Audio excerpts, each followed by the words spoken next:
1 Thessaloniciens au chapitre 2. Vous savez vous-même, frères, que notre arrivée chez vous n'a pas été sans résultat. Après avoir souffert et reçu des outrages à Philippe, comme vous le savez, nous prîmes de l'assurance en notre Dieu, et pour vous annoncer, l'évangile de Dieu au milieu de bien des combats, car notre prédication ne repose ni sur l'erreur, ni sur des motifs impurs, ni sur la fraude, mais selon que Dieu nous a jugés dignes de nous confier l'évangile. Ainsi nous parlons, non comme pour plaire à des hommes, mais pour plaire à Dieu, qui sonde nos cœurs. Jamais en effet nous n'avons usé de paroles flatteuses, comme vous le savez.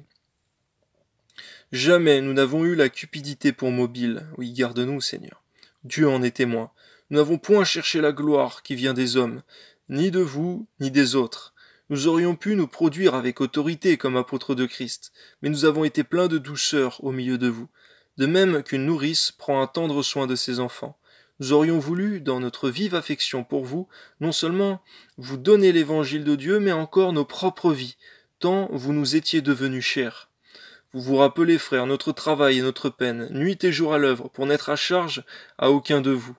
Nous vous avons prêché l'évangile de Dieu. Vous êtes témoins, et Dieu l'est aussi, que nous avons eu envers vous qui croyez une conduite sainte, juste et irréprochable. Amen. Qu'il en soit ainsi pour tous tes serviteurs. Amen. Vous savez aussi que vous avez été pour chacun de vous ce qu'un père est pour ses enfants, vous exhortant, vous consolant, vous conjurant de marcher d'une manière digne de Dieu, qui vous appelle à son royaume et à sa gloire. C'est pourquoi nous rendons continuellement grâce à Dieu de ce qu'en recevant la parole de Dieu que nous vous avons fait entendre, vous l'ayez reçue, non comme la parole des hommes, mais ainsi qu'elle l'est véritablement, comme la parole de Dieu, qui agit en vous qui croyez.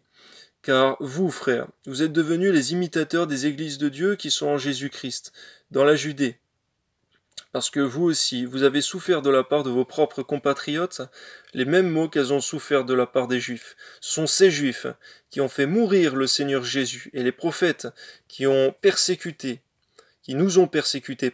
et qui ne plaisent point à Dieu, et qui sont ennemis de tous les hommes, nous empêchant de parler aux païens pour qu'ils soient sauvés, en sorte qu'ils ne cessent de mettre le comble à leurs péchés. Mais la colère a fini par les atteindre. Pour nous, frères, après avoir été quelque temps séparés de vous de corps, mais non de cœur, nous avons eu d'autant plus ardemment le vif désir de vous voir. Aussi voulions-nous aller vers vous, du moins moi, Paul, une et même 2 fois, mais Satan nous en a empêchés, qui a en effet notre espérance, ou notre joie, ou notre couronne de gloire. N'est-ce pas vous aussi, devant notre Seigneur Jésus-Christ, lors de son avènement? Oui, vous êtes notre gloire et notre joie. Amen.